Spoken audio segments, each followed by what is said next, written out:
ভিডিওতে যে ঝর্ণাটি দেখতে পেলেন এটা হচ্ছে সোনাইছড়ি ঝর্ণা।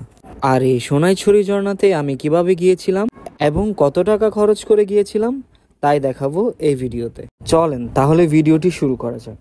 আর আমার পেজটি ফলো করতে ভুলবেন না। ওয়েদার ছিল বেশ সুন্দর, বৃষ্টি ভেজা ওয়েদার এবং ঝর্ণার জন্য পারফেক্ট একটি ওয়েদার। আর আমি দাঁড়িয়ে ওয়েট করছিলাম গাড়ির জন্য। লোকাল বাসে উঠে পড়ি। আমার গন্তব্য ছিল একে খান। এখন আমাদের নেক্সট প্ল্যানিং হচ্ছে বাস ঠিক করা। সবাই ওয়েট করছিলাম বাসের জন্য। অ্যান্ড জিসান কি যেন একটা চুলকাচ্ছিল। ট্যুরের টাকার ম্যাটার নিয়ে সবাই মিলে ফান করছিলাম। ফ্রেন্ড সার্কেল নিয়ে ট্যুর মানে আনলিমিটেড মজা। এর মধ্যে বাস ঠিক হয়ে যায়, বাসে উঠে যাই। বাসে বসে প্রকৃতির ভিউ দেখতে দেখতে পৌঁছে যাই হাদি ফকিরহাটে। আপনারা যদি চট্টগ্রাম থেকে আসেন তাহলে বাস থেকে নেমে অপোজিটে চলে যাবেন। আর যদি ঢাকা থেকে আসেন তাহলে যেখানে নামিয়ে দিবে সেখানেই। চট্টগ্রাম থেকে হাদি ফকিরহাটের ভাড়া নিয়েছিল এক একজন 70 টাকা করে। তারপরে আমরা নাস্তা করেছিলাম এক একজন 35 টাকা করে। গ্রামের ভিউ উপভোগ করতে করতে আমরা হাঁটা শুরু করি। গাইজ, আপনারা হাজি ফকিরহাট নেমে চাইলেও আপনারা হেঁটেও যেতে পারবেন, চাইলে আপনারা অটো করেও যেতে পারবেন। অটো ভাড়া কত নেবে সেটা আইডিয়া নেই, আর জিজ্ঞাসা করলে আইডিয়া হতে পারে।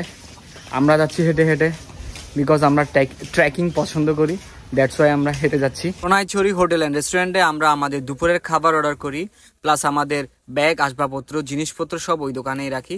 ফাইনালি ঝিরিপথ দিয়ে হাঁটা শুরু করেছি। দেখেন এই ঝিরিপথটা একটু ডিফারেন্ট, আর ভিউগুলো একটু অন্যরকম।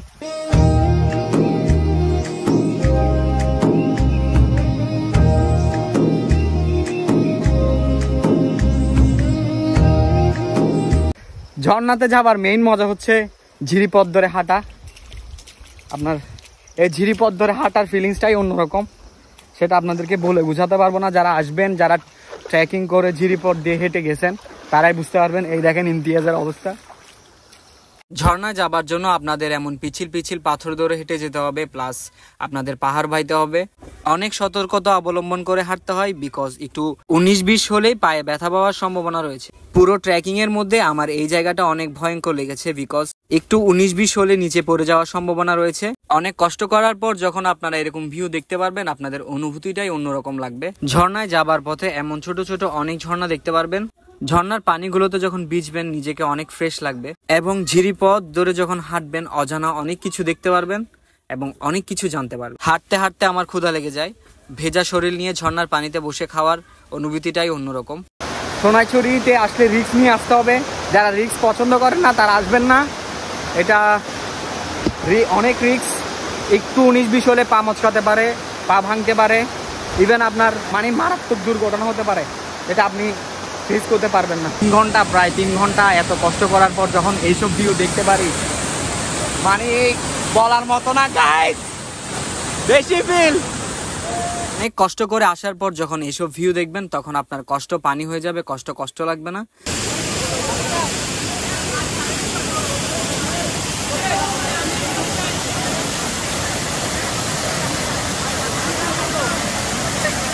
গাইস, অবস্থা সবার খারাপ। পাথরের উপরে শুয়ে আছি। এখন হচ্ছে আমরা ব্যাক করব, আর ব্যাক করার ভিডিও হয়তো দিতে পারবো না, কারণ মোবাইল হাতে নিয়ে হাঁটা পসিবল না।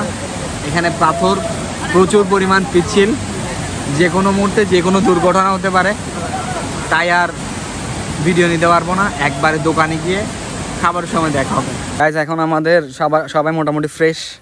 এখন আমরা খাবার খেতে যাব। খাবার খেতে গিয়ে কি খাই সেটাও আপনাদের সাথে শেয়ার করব। আর সবার অবস্থা প্রচুর খারাপ, তা বলে বোঝাবার মতো না। আর এইবার মতো কষ্ট আমি কখনো হয় না। আমি অনেকগুলো ট্রেকিং করছি, হাঁটছি, এইবারের মতো কখনোই হয় না। এবার বেশি মারাত্মক। সবাইকে বারান্দায় খাবার সার্ভ করছিল, এই বিষয়টা অনেক জোস। এবং গ্রামে বারান্দায় বসে খাওয়াটার অনুভূতিটাই অন্যরকম, এবং বিশেষ করে তাদের খাবারের প্যাকেজটা অনেক জোস ছিল। আমরা খাবারের প্যাকেজ নিয়েছিলাম 150 টাকা করে। খাবারের প্যাকেজে ছিল মুরগি, ডাল, আলু ভর্তা এবং ডাল ভাত আনলিমিটেড ছিল। খাওয়া দাওয়া শেষ করে সবাই আমরা বসে আড্ডা দিচ্ছিলাম। এখন আমাদের চিটাগং ব্যাক করার পালা। যাবার সময় ভাড়া একটু বেশি লাগতে পারে, তাই আমরা বাজেট করেছি যাবার ভাড়া 80 টাকা। সবকিছু মিলে আমাদের খরচ হয় জনপ্রতি 335 টাকা করে। গাইস, ওভারঅল সবকিছু ভালো ছিল, ট্যুরটাও ভালো ছিল, কিন্তু অনেক কষ্ট হয়েছে। তো দেখা হচ্ছে নতুন কোনো ভিডিওতে। ততদিন সুস্থ থাকবেন, ভালো থাকবেন। আমার জন্য দোয়া করবেন। আসসালামু আলাইকুম। আর আমার পেজটি ফলো করতে ভুলবেন না।